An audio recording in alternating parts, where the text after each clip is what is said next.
बहुत हो गई हमदर्दी। मंत्री साहब ये भाषण बंद कर दीजिए। कुछ ही दिनों के बाद आप ही के डिपार्टमेंट के लोग जब इनका घर खाली करवाने जाएंगे ना, तब मैं पूछूंगा आपको हमदर्दी के बारे में। वागले, कंट्रोल योरसेल्फ। जब तक हमारे डिपार्टमेंट के गद्दार और खादी के कपड़े के पीछे छिपे हुए दरिंदे जिंदा रहेंगे ना, ये चिताएं ऐसी ही जलती रहेगी, एक के बाद एक। कुछ चंद सिक्के मिलेंगे भाभी को सरकार की तरफ से भविष्य के लिए। वागले, स्टॉप इट। बोलने दो इसे। ठीक ही तो कह रहा है, लेकिन मैं वचन देता हूं कि डीआईजी रुद्र प्रताप की कुर्बानी व्यर्थ नहीं जाएगी। मैंने दिल्ली में केंद्र सरकार से बात कर ली है। इनकी हत्या की तुरंत ही न्यायिक जांच होगी। आज तक कौन सी कमेटी ने सही जांच करके मुजरिम को सजा दी है? यह आपकी कमेटी समिति की जांच की फाइलें होती है ना, ये ढुलमुल सरकार बदलते ही गुम हो जाती है। न्यायिक जांच करेगी दिल्ली, अंधी और वैरी दिल्ली। ये दिल्ली बस मुंह है इसलिए पटर पटर करती रहती है। ये करना है, ये होना चाहिए, हमें दिखाना है। बस दिल को तसल्ली देने के लिए अच्छा लफ्ज है दिल्ली। इंस्पेक्टर वागले, मैं तुम्हें सस्पेंड करता हूं। बस सस्पेंड होते होते मैं थक गया हूं। निकाल दो मुझे नौकरी से। सच्चे पुलिस की या तो मौत होती है या तो सस्पेंड किया जाता है। इस वर्दी ने मेरे हाथ काटे, वरना एक एक गले चीर देता मैं।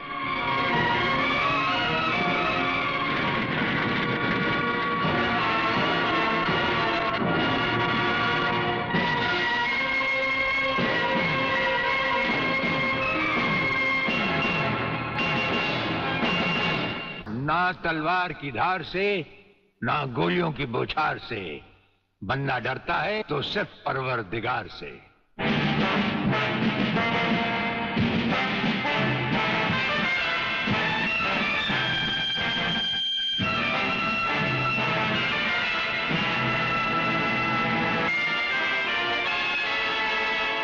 ब्रिगेडियर सूर्यदेव सिंह? अच्छा, तो यही है तुम्हारा ब्रिगेडियर सूर्यदेव सिंह। ढूंढ लो इसे। खबरदार, कोई हिलेगा नहीं। हमारे कमांडोज ने तुम्हारे सब साथियों को घेर रखा है। स्वामी जी, जरा अपने पीछे भी नजर डालो। ये कमांडो बड़ा खतरनाक है। तुम्हारा बाप है, पत्ता हिलने से पहले ही पेड़ काट डालता है। तुम्हारी भलाई अब इसी में है कि बिना हिले जुले खामोश खड़े रहो।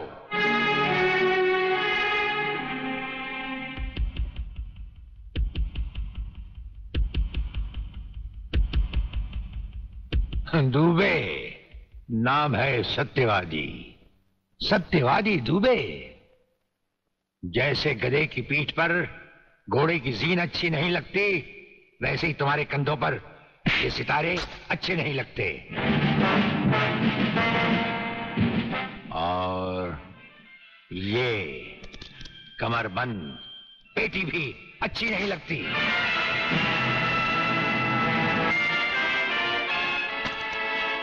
अब वो कसम याद करो जो तुमने खाई थी ये वर्दी पहनने से पहले।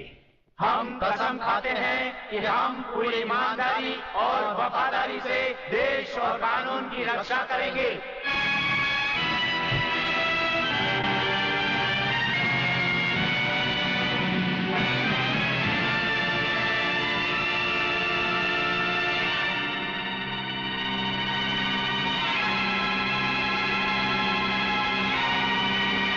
हम तुम्हें सिर्फ ये बताने आए हैं कि अगर तुमने तिरंगे के खिलाफ कोई भी कदम उठाया तो हम तुम्हें वो मौत देंगे जो ना तो किसी कानून की किताब में लिखी होगी और ना ही कभी किसी मुजरिम ने सोची होगी।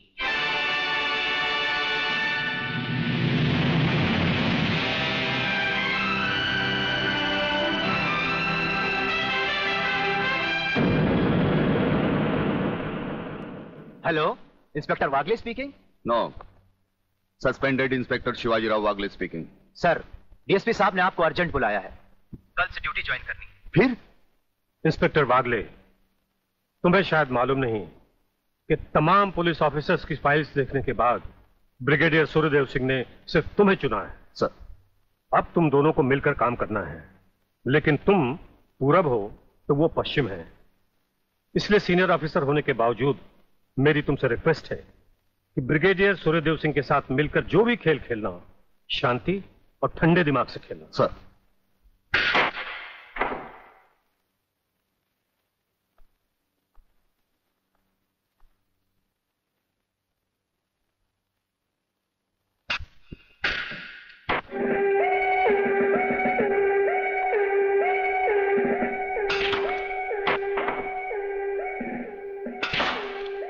बड़े प्यार से खेलते हैं आप।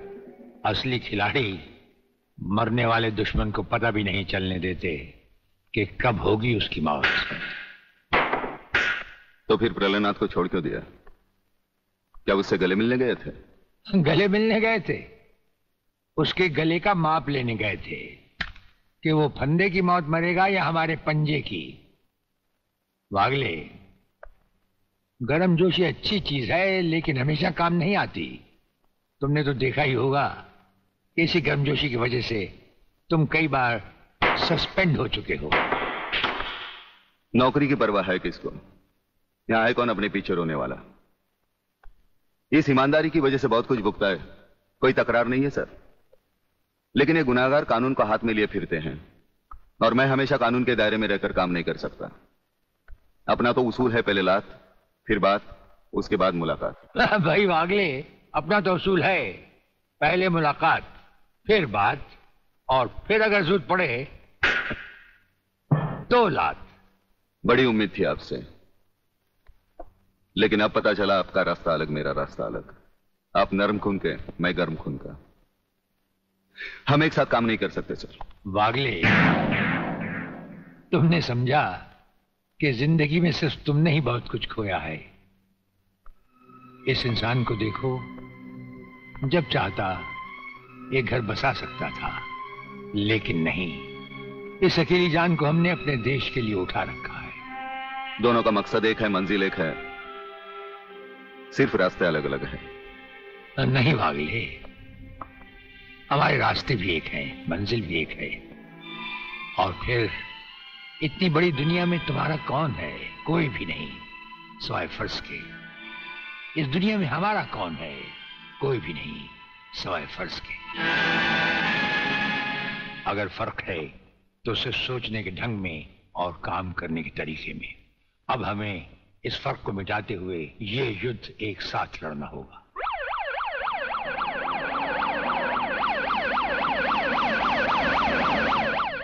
मुझे अपनी जान की तो परवाह नहीं है, लेकिन आप इस तरह खुलेआम गाड़ी में घूम रहे हैं, यह खतरा मैं उठा नहीं सकता। जिस गाड़ी में तुम बैठे हो ये मामूली गाड़ी नहीं।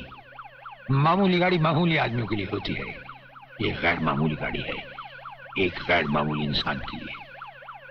बुलेट प्रूफ, और इसमें ऐसे ऐसे गैजेट लगे हुए हैं जो बम से लेकर पटाखे तक की खबर में मिल जाती है। लेकिन इस वक्त हम जा कहां रहे सर? गाड़ी रुकने पर तुम्हें खुद ब खुद पता चल जाएगा।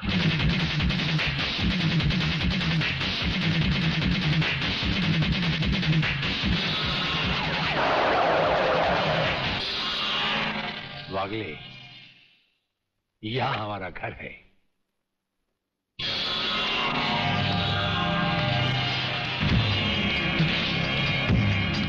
यहां तो सिर्फ चारों तरफ जंगल ही जंगल नजर आ रहा है, रहने की तो कोई जगह ही नजर नहीं आ रही। अभी नजर आ जाएगा बहादुर।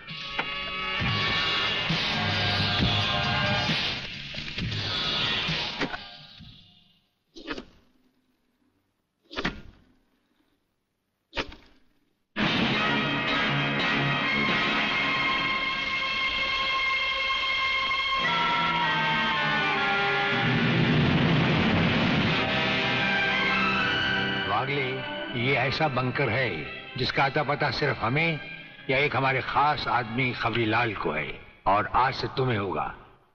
ये इतना मजबूत है कि इस पर ना तो कोई हवाई हमले का असर हो सकता है और ना किसी बम या बारूद का। दुश्मन तो क्या, हमारी इजाजत के बगैर परिंदा भी पर नहीं मार सकता। वागले आओ, अब हम तुम्हें अपने बंकर से वाकिफ करवाएं। ये रहा हमारा ट्रांसमीटर सेक्शन। यहां से हम हिंदुस्तान के किसी भी मिनिस्टर से जब जी चाहे हॉटलाइन पर बात कर सकते हैं, लेकिन आसमान वाले ने चाहा तो इसकी जरूरत कभी नहीं पड़ेगी। हम अकेले ही तुम्हारे साथ वागले सब कुछ संभाल लेंगे। और वो देखो, वो एक कमरा, जिसमें सब हथियार रखे हुए हैं, और उस कोने में रहा हमारा अस्पताल।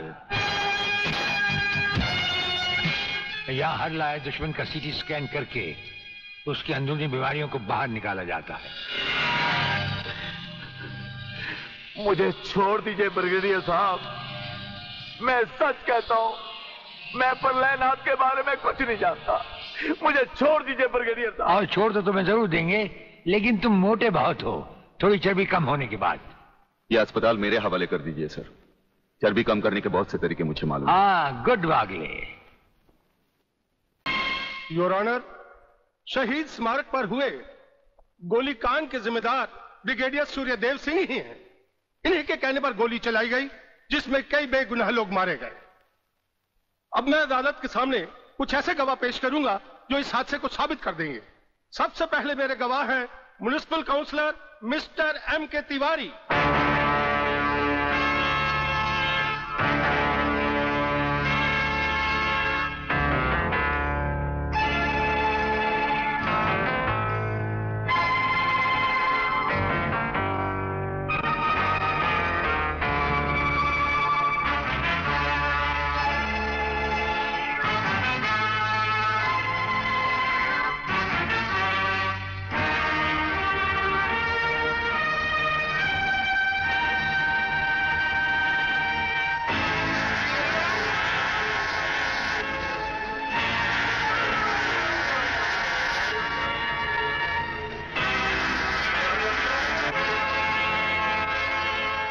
योर ऑनर, अब हमारा आखिरी एक ऐसा चश्मदीद गवाह है जिसकी सच्चाई पर कोई शक नहीं कर सकता, और वो है इंस्पेक्टर शिवाजीराव वागले।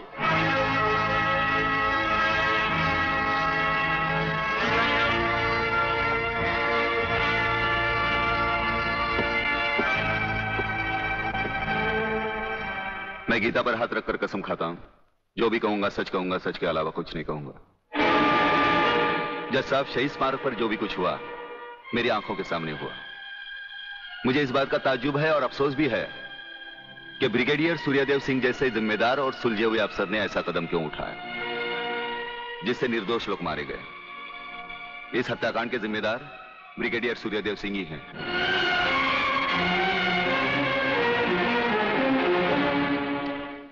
ब्रिगेडियर सूर्यदेव सिंह, अदालत ने आपके खिलाफ सारे बयान सुने। आप अपनी सफाई में कुछ कहना चाहेंगे या आपका कोई वकील है? हम अपनी डिफेंस खुद करेंगे, सिर्फ आपकी इजाजत चाहिए। इजाजत है? आप गीता पर हाथ रखकर कसम खाइए, जो भी कहेंगे सच कहेंगे, सच के सिवा कुछ नहीं कहेंगे। जज साहब, क्या अदालत को यकीन है कि गीता और कुरान या बाइबल जैसे पवित्र ग्रंथों पर हाथ रखकर जो गवाहियां दी जाती हैं वो सच होती हैं? अगर इन कस्मों के बावजूद भी गवाह सच नहीं बोलता तो फिर अदालत में इन पवित्र ग्रंथों का अपमान किस लिए जज साहब?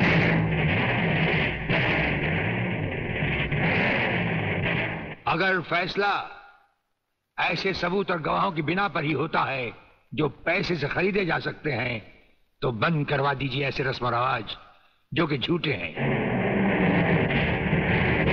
ये मुकद्दस ग्रंथ हमारे धर्म और ईमान का ताज है, हमारी जिंदगी की बुनियाद है। हम ये कसम खाएं भी तो कैसे खाएं? यह अदालत आपकी दलीलों की कदर करती है ब्रिगेडियर साहब, लेकिन यह अदालत की बरसों पुरानी रस्म है जो मैं नहीं बदल सकता। तो फिर हम भी अपने जमीर के खिलाफ नहीं जा सकते, चाहे वो अदालत हो या जंग का मैदान। आप अपना फैसला सुनाकर अदालत की रस्म को पूरा कीजिए।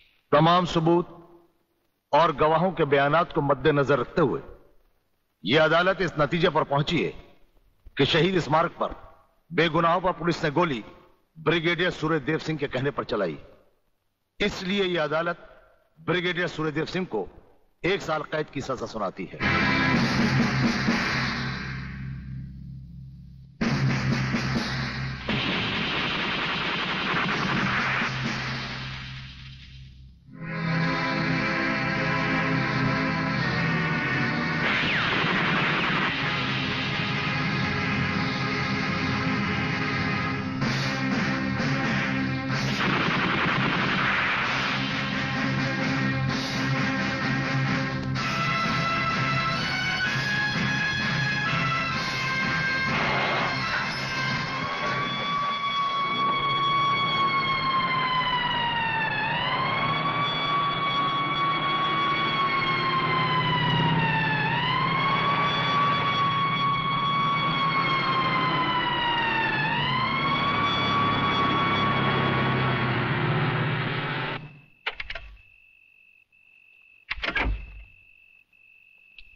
हमारी मीटिंग का बंदोबस्त हो गया? Yes sir. सूर्यदेव सिंह को आप जेल के तहखाने में मिल सकते हैं। गवर्नमेंट डिसिप्लिनरी एक्शन का मामला है, इसलिए हमारे साथ हमारे सेक्रेटरी के अलावा और कोई नहीं जाएगा। Right sir. This way please.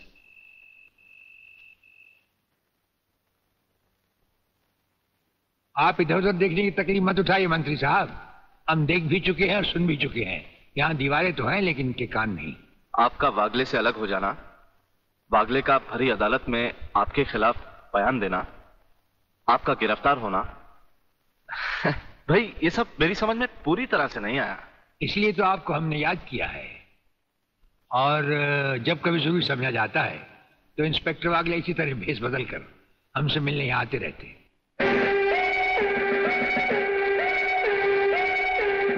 Sir, brigadier साहब का हमसे अलग होना, जेल में आ जाना, इससे दुश्मन हमें कमजोर समझकर लापरवाह हो जाएंगे और उनकी इसी लापरवाही का फायदा उठाकर हम उनकी जड़ें आसानी से काट सकते हैं। हम जिन जराइम की तलाश में हैं, उसकी कुछ जड़ें इस जेल की चार दीवारी में भी पैवस्त हैं। उन्हें ढूंढकर निकाल कर हमें खोदना होगा। और मंत्री साहब, आपसे खास बात ये कहना थी कि हमारी गैर हाजिरी में इंस्पेक्टर वागले आपसे हॉटलाइन पर बातचीत किया करेंगे। ये जब कभी भी आपसे कहें, आप हमारे लिए रिहाई के ऑर्डर भिजवा दीजिएगा। ठीक है, आप जब चाहेंगे आपकी रिहाई के ऑर्डर्स भिजवा दिए जाएंगे। नमस्कार। Cheers!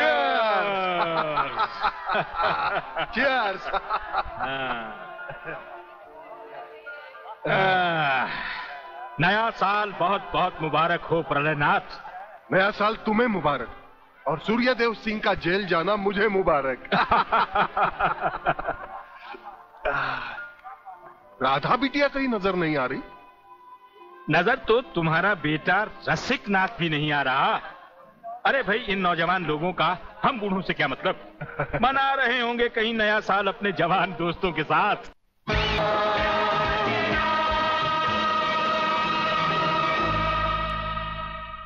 प्लीज रसिक, ऐसा मत करो ना।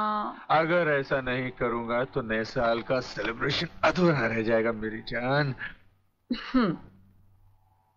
रसिक, तुम जानते हो मैं तुम्हारे बच्चे की माँ बनने वाली हूँ। माँ? यानी प्रेग्नेंट?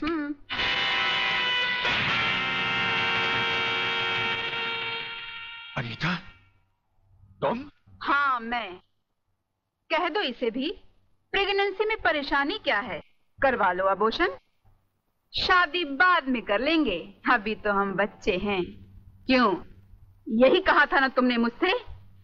और न जाने किस किस से कहा होगा। अनीता, अनीता, कब तक तुम मुझे यूं ही ब्लैकमेल करती रहोगी? राधा, राधा ये सब तुमसे झूठ बोल रही है। ये मुझे बदनाम करना चाहती है। इसकी बातों में मत आना तुम। मैं भी तुम्हारी तरह इसकी भोली भाली बातों में आकर इसके बच्चे की माँ बनने वाली हूँ। मेरे बच्चे की माँ? अरे ना जाने किस किस का पाप अपने पेट में पालकर तू मुझे उसका पाप बना रही है। रसिकनाथ, जिसका पाप मेरे पेट में है उसे पापी का अंत करने आई हूँ।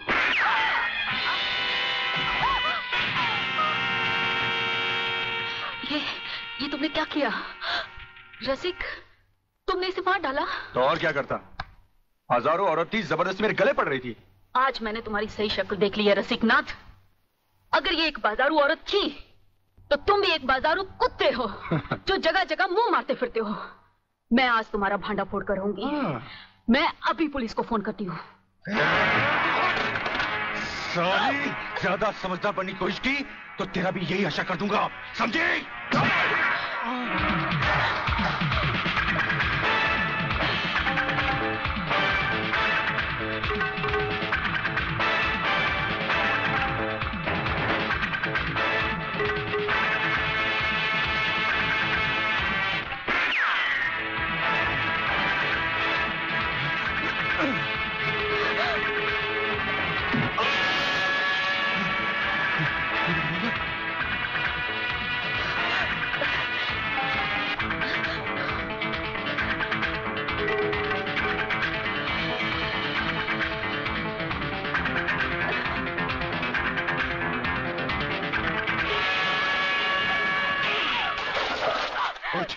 पुलिस को बताएगी,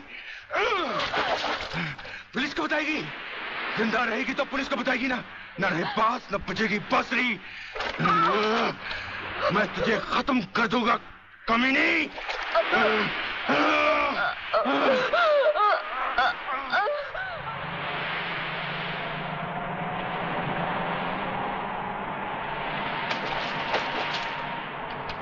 तो पीने का मजा ही नहीं आता। अरे क्या हुआ? अबे सामने देख, लड़की की लाश। अरे नहीं यार, ये भी कोई हमारी तरह नशे और मस्ती में चूर लगती है। चलो उसे और पिलाते हैं, अपना भी नया साल सुधर जाए। अबे नया साल सुधारने के बच्चे, अगर लफड़े में फंस गए ना तो जिंदगी बिगड़ जाएगी। हमें क्या मालूम वो जिंदा है या मुर्दा? क्यों संजू? कुछ भी हुआ लोग, मगर इंसानियत के नाते उसे देखना हमारा फर्ज है। चलो चलो देखते हैं।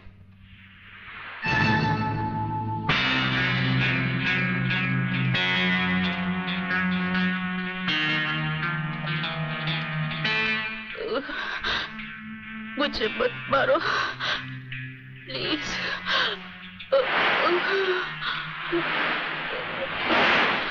भगवान के लिए मुझे मत मारो।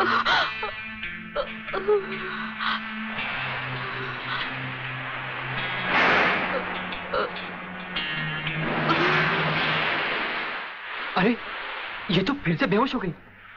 लगता है किसी ने इसे बहुत मारा है। चलो इसे अस्पताल ले चलते हैं। डॉक्टर साहब। यस, क्या बात है? डॉक्टर साहब, ये लड़की बहुत सीरियस है, आप बचा लीजिए प्लीज। लड़की? कहाँ है लड़की? कौन है ये? हम नहीं जानते। तुम नहीं जानते तो इसे लेके क्यों आए हो? कहां से लाए हो? बीच से। ये हमें बीच पर बेहोशी की हालत में मिली थी। बेहोशी की हालत में?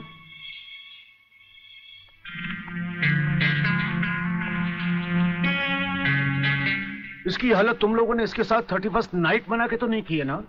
हम लोगों ने? ये क्या कह रहे हैं डॉक्टर साहब? नहीं नहीं, हम लोगों ने ऐसा कुछ नहीं किया। देखा तुम लोगों ने? मैं तुम लोगों को पहले ही कह रहा था। मगर नहीं यार, चुप रह तू, डरता क्यों है? डॉक्टर साहब, ये वक्त इधर उधर की बातों का नहीं है। हम पर भरोसा कीजिए और जल्दी से इलाज कीजिए। बातों से समझदार मालूम होते और मुंह से शराब की बदबू भी आ रही है। लेकिन भाई मेरे ये मामला तो पुलिस का है। पुलिस? हाँ। मगर पुलिस क्यों डॉक्टर साहब? क्योंकि इस तरह के केसेस पुलिस में दर्ज करवाए जाते हैं। मैं इंस्पेक्टर को अभी बुलाता हूँ। इंस्पेक्टर नीचे बैठा है। डॉक्टर साहब, संजय। आप लोग बैठिए। इंस्पेक्टर, कहाँ गए वो लोग? साहब, हम लोगों को मार के वो दोनों भाग गए। क्या बात है डॉक्टर साहब, आप इतने परेशान क्यों हैं? इंस्पेक्टर साहब, पता नहीं वो 3 लड़के इस लड़की को बेहोशी की हालत में यहाँ लाए। मैं आपको बुलाने गया, इतने में भाग गए। भाग गए?